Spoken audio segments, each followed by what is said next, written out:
Well, it's that time of year, end of the old year, 2014, beginning of the new 2015. Happy New Year if you're watching this in 2015.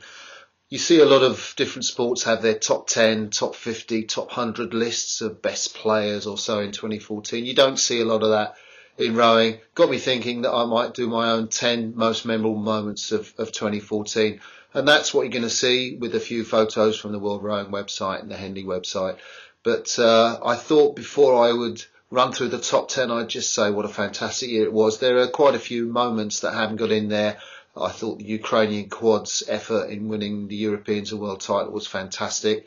The scratch pair, Bahrain and Steedman, the multinational pair, the French and the Dutchman winning the goblets at Henley, that was amazing. I thought Britain had some amazing results. The domination of the four, the surprise of the British eight holding off Germany to win the eighth title. Of course, then there was that amazing fan zone at the Amsterdam, the Bosbaan World Championships. All those were great moments, but in the end, none of them made my top 10.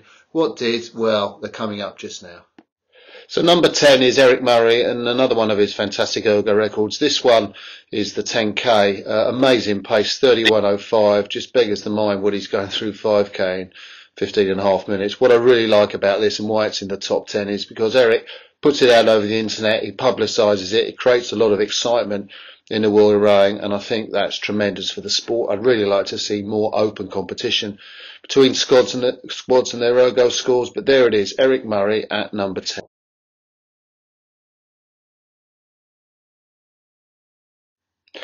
Number 9, the American women's 8 at Eggbillette. They won that event, and perhaps that's not so unusual, you might think, but this was a fantastic race. The Canadians had led them all the way. The Americans had doubled up in pairs. I think they had 4 pairs in the pairs final earlier. And so I really didn't think they were going to get through the Canadians. It was a very exciting race to commentate on. And the Americans, well, it really helped build their self-belief for them in what was a fantastic season. Very exciting to see them come through, and that's my number 9.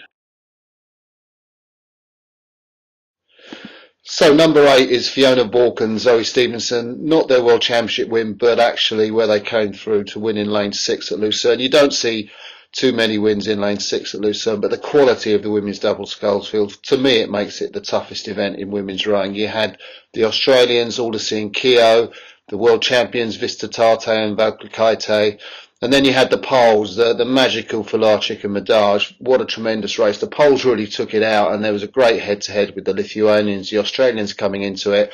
But New Zealand won in the end, my number 8.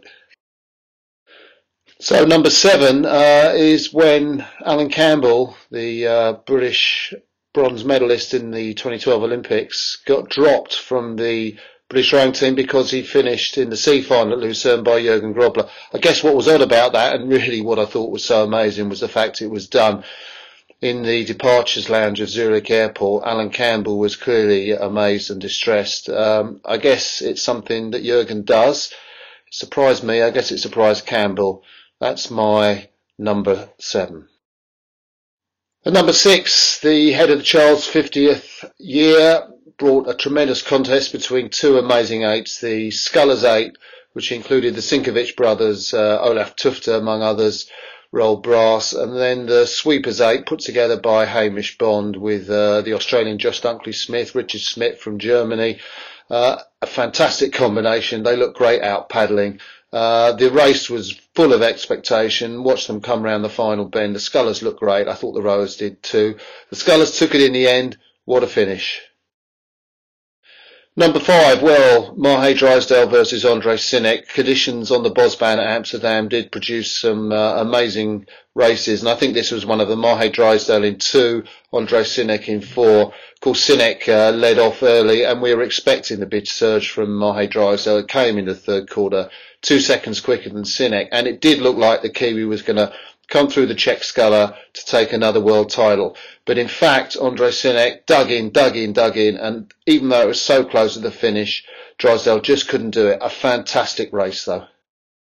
Well, number 4, another amazing singles race. I guess there were 4 of them in New Zealand over their summer or winter, and this race, well, it was the 4th time that Hamish Bond on the top of your picture in blue beat Mahe Drysdale. What an amazing achievement for someone who's known as a sweet rower. I mean, he sets his target out, set his stall out to beat Drysdale. Didn't do it just once, twice, three times, but four times. The fourth was at the New Zealand Championships. It was so exciting in the winter looking at the race between these two, and I think one of the most sensational things in Ward rowing in 2014.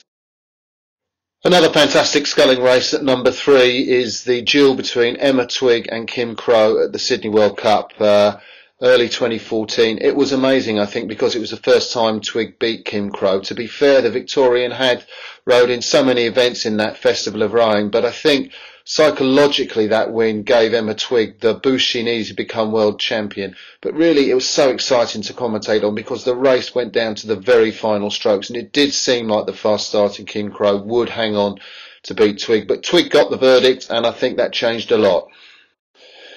Memorable moment number 2, the double sculls final at Henley Royal Regatta between the French lightweight double of Azur and Delahaye and the British heavyweights of double of Collins and Walton. Both two amazing crews. Collins and Walton had a fantastic season. Azur and Delahaye, I think, one of my top crews in the world. The way they scull, so fluid and loose.